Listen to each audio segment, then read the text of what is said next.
हरे कृष्णा सभी भक्तों को। भक्तों, जिस प्रकार हम एक रोगी होता है और वो दवाई लेता है, अगर जो डॉक्टर दवाई बताता है उसमें से कोई दवाई नहीं लेता है, यानी कि पूरा डोज पूरा नहीं करता है, तो उसको रोग से पूरा पूरा लाभ नहीं मिल पाता है। इसी प्रकार जब हम भगवान का नाम जप करते हैं तो हमें पूरी क्रियाएं करनी होती है। आसन है, प्राणायाम है, पवित्रीकरण है और न्यास है, दिग्बंधन है। इस प्रकार सारी क्रियाएं पूरा डोज हमें लेना पड़ता है, तभी हमें इसका पूरा पूरा लाभ, पूरा हमें फल प्राप्त हो सकता है। तो आज मैं भक्तों बताऊंगा मुद्राओं के विषय में। मेरा वीडियो जरूर लंबा हो सकता है, लेकिन इसे पूरा पूरा हम समझेंगे तभी जान पाएंगे कि किस प्रकार की क्रियाएं हमें नित्य करना होती हैं। तो उसमें से कुछ मुद्राएं हैं, जो 8 मुद्राएं हैं, वो 8 मुद्राओं के विषय में मैं बताने का प्रयास करूंगा। अगर ये वीडियो आपको अच्छा लगे तो ध्यानपूर्वक श्रवण करें और अन्य भक्तों को पहुंचाए, ताकि अपनी भक्ति मार्ग में उसे पूरा पूरा लाभ प्राप्त हो सके, यानी कि उसका रोग पूरा जल्दी से वो ठीक हो सकते हैं।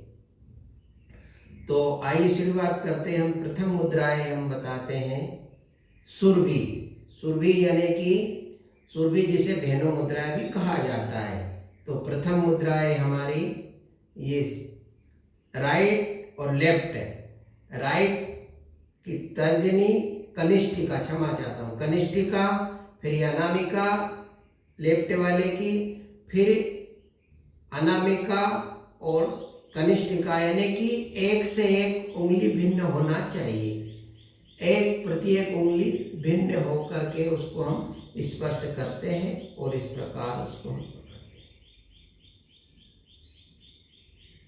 चारों उंगलियों एक से एक भिन्न होना चाहिए और इस प्रकार ये हो जाती है हमारी सुरभि। दूसरी मुद्रा है ज्ञान मुद्रा। अंगूठा राइट लेफ्ट, दोनों अंगूठे को इस प्रकार दबाइए, अंगूठे से तर्जनी उंगलियों को, और इधर लेफ्ट वाले को घुटने पे रखिए और राइट वाले को यहाँ अपने सीने पर लगाइए। दूसरी मुद्रा हमारी ज्ञान मुद्राएं हो जाती है। तीसरी मुद्राएं है वैराग्य। वैराग्य भी उसी प्रकार है, अंगूठे को तर्जनी से दबाइए, दोनों घुटने को यहाँ पर रखिए। चौथी आती है हमारी योनि मुद्राएं। दोनों आपकी अनामिका उंगली को आप दबाएंगे तर्जनी उंगली से, इस प्रकार दोनों अनामिका उंगली को हम दबाएंगे तर्जनी उंगली से। मध्यमा को सीधा रखेंगे और दोनों कनिष्ठिका उंगली को भी इस प्रकार हम सीधा रखेंगे और अंगूठे को यहाँ स्पर्श करेंगे। ये हमारी हो जाती है योनि मुद्राएं। तो सुरभि, ज्ञान, वैराग्य, योनि। पांचवी मुद्राएं आती है सुरभि, ज्ञान, वैराग्य, योनि और फिर शंख। तो शंख हम राइट और लेफ्ट को इस प्रकार लेफ्ट से इसको राइट की चारों उंगलियों को जो दबाएंगे, अंगूठे को यहाँ स्पर्श करेंगे, इस प्रकार पकड़ेंगे और लेफ्ट वाले 4 उंगलियों को सीधा रखेंगे और अंगूठे को राइट वाले को भी सीधा रखेंगे। ये हमारा शंख की आकृति बन जाती है। सुरभि, ज्ञान, वैराग्य, योनि, शंख। अब आता है कमल।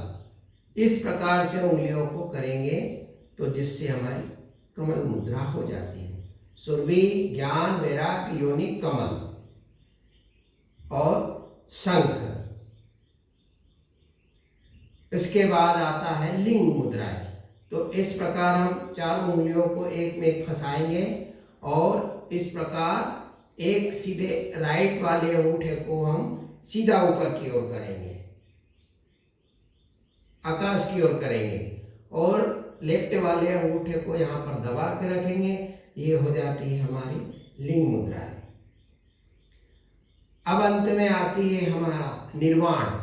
तो इस प्रकार हम लेफ्ट वाले को ऊपर रखेंगे, राइट वाले को नीचे रखेंगे और एक से एक उंगलियों को हम इस प्रकार फंसाएंगे और फिर ऐसे घुमाएंगे और दोनों तर्जनी उंगलियों को सीधा रखेंगे इस प्रकार से और अपने ललाट के ऊपर इस प्रकार हमें यहाँ यूं लगाना है। तो ये हमारी 8 मुद्राएं हो जाती है जो हमें नित्य जप के पहले और जप के अंत में भी जरूर करना चाहिए ताकि हमारा रोग जल्दी से साफ हो सके। हरे कृष्णा, दंडवत प्रणाम।